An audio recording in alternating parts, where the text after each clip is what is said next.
Hey guys, so for my portfolio revision, I decided to look at the ePoetry project as a whole. The main reason I chose to look at this project as a whole was because it was something new to me when I began. So it meant a lot to me to be able to see my progression as I revised these poems. So in addition to that, I also felt like not only was this my biggest growth, but I thought it was my best performance in all of the projects we did throughout the class. And I felt that I got my point across the best in these poems. So for my poem, I chose Fire and Ice by Robert Frost. It's a poem about basically the destruction of the world. And so starting off with the live poem, uh, chaos is going to be your key focus for this one. Uh, The reason being is because obviously with destruction there's a lot of chaos, but as you can tell as I'm scrubbing through this video, it's easy to see that there are a lot of videos going on, there's a lot of sound in the background, which really, you can't really focus on the words as much because the words in this version of the poem don't mean as much. Uh, they do mean a lot, but they don't mean as much as the other version. So yeah, there's a lot of chaos going on, a lot of chaos. And I'll go and play a little version that I think is important. Yeah, so here's the version of the part of the live poem that I think really gets the point across. I'll go ahead and play it for you now. You have a lot of videos going on, a lot of sounds going on, music in the background, and then these pictures start popping up, covering up the videos, making this a very chaotic screen. They're popping up everywhere. They're different sizes, furthering the chaos. Like you don't really know like where they're going to come from. Kind of like destruction. So they continue to come on to showing horrible pictures, really getting the point across of how bad this poem, or not how bad the poem is, but the meaning of the poem is bad. And then you get this heart right here. And this heart, I was a little conflicted. I'll stop right there. I was a little conflicted on what I wanted this heart to mean and what I thought it meant. But I found this video online. I really thought that it kind of, I guess, took away from some of the destruction that the poem was putting across.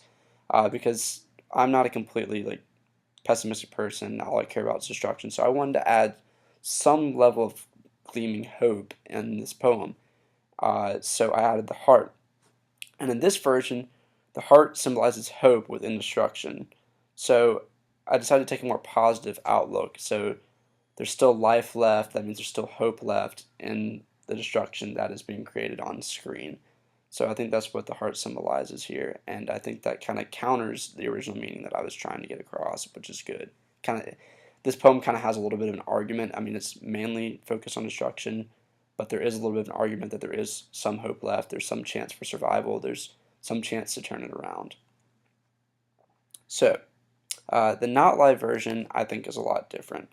I actually have two versions of this because I revised the not live version a little bit ago. Let me find. Okay, so here is the original not live version. I can get it to pop up. Just don't stop on me. Okay, there we go. Okay, so this version's a lot different. Um, it shows one picture at a time, so it kind of takes away the whole chaos effect that I was trying to come across. Instead, you see, as I'm scrubbing through, there's each picture is individual by itself. The video is by itself. The words are by themselves instead of all being on the screen at the same time. The heart's by itself. All these videos by itself. All the pictures are by themselves. And I think that this gives a more impactful meaning to it and more destructive focus rather than the chaotic focus. Because you can see the individual destruction going on one at a time. You can sit there and ponder about them. So I think that that really furthers the destruction rather than the chaos in this case. Because there isn't as much chaos, obviously, because there's one going on at a time instead of a bunch of things going on at a time. However, as you can see here, I'll play the first little bit for you so you can see the changes I made. The mountain below, Careful watch of my brother's souls. So that's just a little bit of what I changed. So I decided when I saw Dan's comment that he made on this, and I can show it to you right here. He basically says that the 9/11 is really good point to kind of dig deeper into and really focus the poem on. So I kind of took that to heart, and I was like, okay, yeah, I'll go back and tweak little things here and there to kind of make it more centered around 9/11 and America, more patriotic. So that's what I did. So I came back through, and here it is right here. I came back through, same beginning. It's weird. Oh, there it is. Yeah, same beginning. All that's the same. But then I changed the pictures. As you saw before, my pictures were from various world disasters, genocide, uh, Hiroshima, the various things. But all of these are centered around 9/11.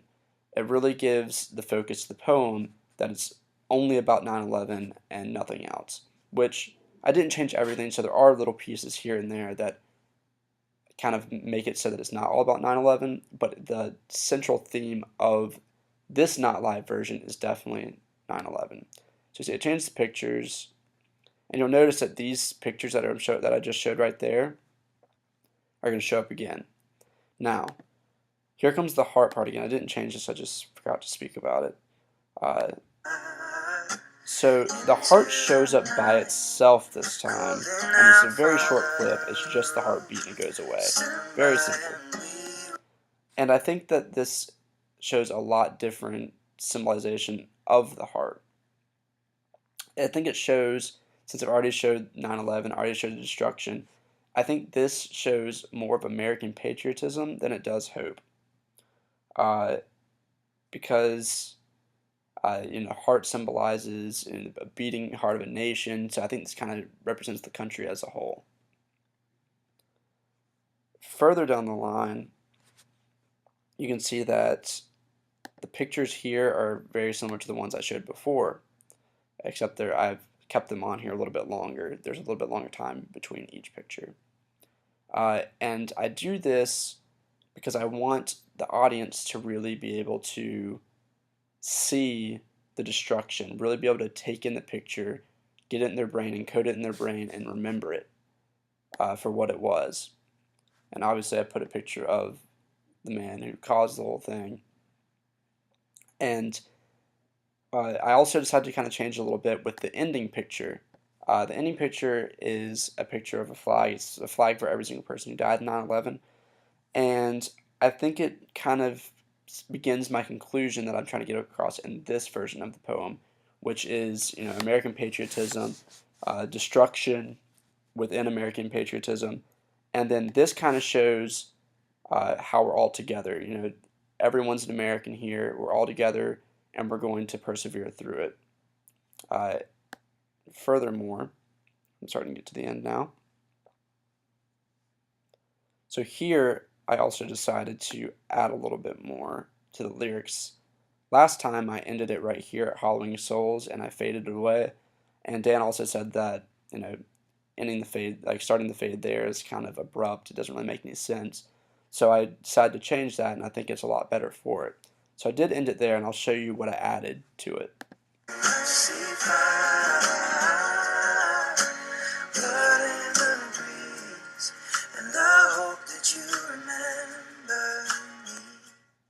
So I end the music right here, and I added a few more lyrics. I want to focus on this "Blood in the Breeze" lyric real quick because I think it solidifies not the song. It kind of solidifies the song and the poem together because, in case you didn't notice, some of the poem are lyrics, and some of the poem is actual poem. It's kind of a modge podge of the two. And Blood in the Breeze kind of goes back to the day of 9/11. There's ash all in the sky, all over the ground. People are sadly jumping out of buildings because of the fires, because the buildings are collapsing. And obviously there's a lot of blood and violence going on. So I think that this really signifies part of 9/11, and that's why I decided to add it. Now the end, as you heard, the music ends right here, but there's one more picture, and I think this just kind of concludes it all together as solidifying it as a work of art for 9/11 rather than anything else. And I just decided to add that at the end, and I think that not having the music going in the background really allows the audience to be able to take in the picture and really think about 9/11 and be like, wow, like that was a horrible day, but we're a better nation rising from it. Uh, so yeah, that's that. So to conclude, uh, I think that all these videos, I didn't really touch on this as much as I thought I was going to in this video, but all these videos really they have a lot of transitions, and they show my improvements in Camtasia in general.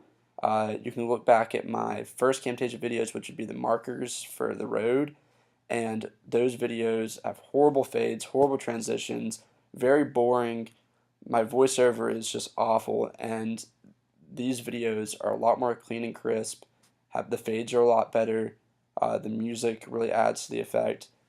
I've done a lot more with these videos. I've really worked through Camtasia and learned the ins and outs of it, which I think I'll be able to use further in life. Lastly, I decided to do my portfolio review on this project because I enjoyed this project more than any of the other ones. I really took it on, and I really feel like I got a lot out of it. And I've learned that I read regular poetry in high school. I haven't really read any since then, but I really hated poetry in high school. And I think this multimedia platform has brought new life to a generation that poetry is basically dead to. Every single person that I've met really says that they dislike poetry. Well, I think that integrating technology with poetry not only gives young people a reason to want to read poetry, but it also deepens the meaning. If you can have pictures, if you can add music, if you can add videos, you really get a deeper meaning in your poem, and it becomes more unique. Because like I did Robert Frost's Fire and Ice. Fire and Ice is not about 9/11 at all. It's older than 9/11. It came out. The poem came out before 9/11 did, but I was able using multimedia to come up with something that symbolized something that I wanted it to.